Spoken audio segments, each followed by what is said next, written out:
In this video, I'm going to tell you the whole entire truth about getting rich quick. And I'm probably going to say a lot of the things that either you completely don't expect or a lot of you completely expect. But I want to put a spin on it. I want you to understand that it's possible to get rich quick. And no, I'm not about to sell you my drop shipping or SMMA or AI automation course. I'm about to tell you that it is possible to get rich quick, but you don't want to get rich quick. And the only reason why I say that is because it's not about getting rich. It's about staying rich. There's a saying that goes, I would rather fail and know why than succeed and not know. And the essence of that saying reflects the importance of understanding the fundamentals of success. Because if you do get rich quick, the reality is you probably don't know why. Let's say that you ended up copying somebody else. Let's say you're a drop shipper. You copied somebody else's course. Or if you're an SMMA agency, you just did so much volume that, well, usually if you do a lot of volume, you do learn a lot. But let's say, you just capitalize on some emerging niche and you do end up getting rich quick. The AI agency makes $1 billion in a month or whatever your goals are. Ambitious people listening to this video. You don't want that. And you might be thinking, why? Don't I only need to get rich once? The reason why I say that, once again, is because if you don't understand the fundamentals of why you are where you are, if you don't understand why you're succeeding to begin with, you will not be able to keep your success. You will likely fall to the demise of you being overconfident. You'll think, I've made it. I'm the drop shipping guru now. I stole this laser hair remover tool, or I'm the SMMA guru, or I'm the AI guru because I just made 10K in 1 month. I'm going to start selling a course and sell other people on this dream. You have no idea how many people I've met and known that get to a point that maybe a lot of people watching this are trying to get to, or maybe they are at that point. Maybe 5K, 10K, 15K, 50K, 80K a month. Monthly recurring revenue. And you know what happens? They fall off. Why? Because they caught a trend. They didn't understand the fundamentals. And because of that, they inevitably failed. So this also applies heavily to people that suffer from what others call, or what everybody calls, shiny object syndrome. If you're always trying to start the new business, you know what? Let me negatively or positively reinforce you. This is probably not going to be a good statement. It's not going to be a healthy statement, but you might make it. If you keep trying 20 things, you might make it. But you don't want to make it that way. The reason why is because you're never going to keep what you make. The next question that arises is, how do you keep what you make? The answer to that question is you build something sustainable. Now, don't get me wrong. I'm not telling you to go target single mothers that are working 8 jobs at a time. You still want to pick the right boat. Because sometimes it's not about how hard you row. It's about what boat you're in. You want to make sure that your level of competence, your skill level, matches the opportunity vehicle you're in. If you're at a 10 out of 10 skill level, but you're in a 2 out of 10 opportunity, you're screwed. But if you're at a 2 out of 10 skill level and you're at a 10 out of 10 opportunity, or you have a 10 out of 10 opportunity, you might make it, but how long is the opportunity going to last? That's why if you ever see what companies retail for, if you ever study the exit game, everybody's trying to sell their business.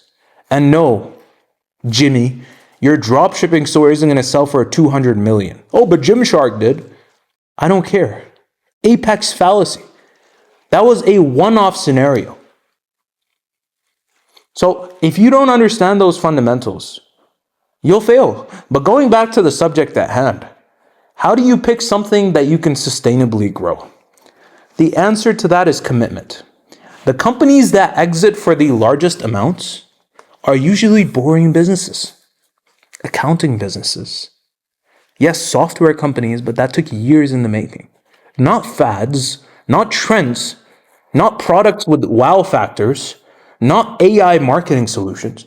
Those things do not hold any value to the people that actually understand businesses. And who would understand the true value of businesses more than the people who buy them? Answer that question for me. The only person, or the person that understands the true value of a business to its extremity, is the person who buys businesses for a living. Private equity firms. Private equity firms are going to look at your AI agency or your dropshipping business or your dropshipping website, and they're going to spit at it. You know why? Because it's not sustainable. There's no value in a trend. There's no value in one-off seasonality. There is value in niches, in markets where there's a lot of damn competition. The markets that most people are scared to enter. Why? Because they know it's going to take a lot of work. You've probably rejected niches because you thought, oh, too much competition. No market is saturated. This is a belief that has served me so well. I do not believe in market saturation. I only believe in individual incompetence. Because the market isn't saturated for the guy who owns the monopoly. The market isn't saturated for the individual who's successful in this saturated niche. Saturation is a perspective. And that perspective is usually a symptom of individual incompetence. If you think a market is saturated, you're just not good enough.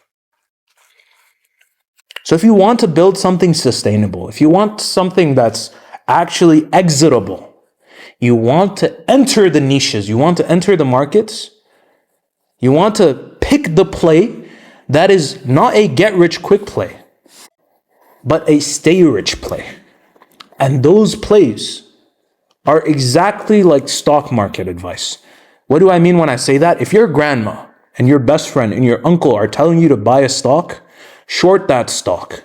Just like that. If your mother, if your sister, if your brother, if your best friend, or if your favorite damn YouTuber is telling you to enter a niche, short that niche. Don't enter that niche. Be a contrarian. A lot of the niches that people tell you to enter, they don't enter themselves. Most of the people that tell you to start an agency are in the education business. Same thing with people that are trying to tell you to start a dropshipping store. They're in the online education business. They're in a completely different industry. And you trust them? All you have to do is just recognize their business model and see how they're lying to you. And their lie is so blatant, it's so clear, but people don't see it. Why don't they see it? Because of their short-minded, impatient brains that can't understand the damn reality of what it takes to actually build something sustainable. So pick the hardest niche you can. Pick the most competitive niche you can. Go for the long play. And I know most people won't listen to me because I make my content for a very particular type of entrepreneur. I make my content for the entrepreneur who aims big. And by big, I don't mean $1 million a year. I don't even mean 10 million. I might not even mean 100. I might not even mean 1 billion. I'm talking to the ambitious people out there. Maybe, you're like, oh, I just want 10K a month and, I just want to sit on a beach with my wife or wives, depending on what religion you come from. Let me break a belief for you. Most people that only want to get to this point don't even get here. You're aiming for 10K just so you can have a car and just so you don't want it bad enough. A beach, an AMG, a car, a wife, these aren't big enough motivations. The individual who understands or who aims big, actually big goals that scare you. 10 million, 100 million, that's not scary. For some people, 1 billion isn't scary. When you actually have goals that scare you, you actually come to a point of contemplation and you realize,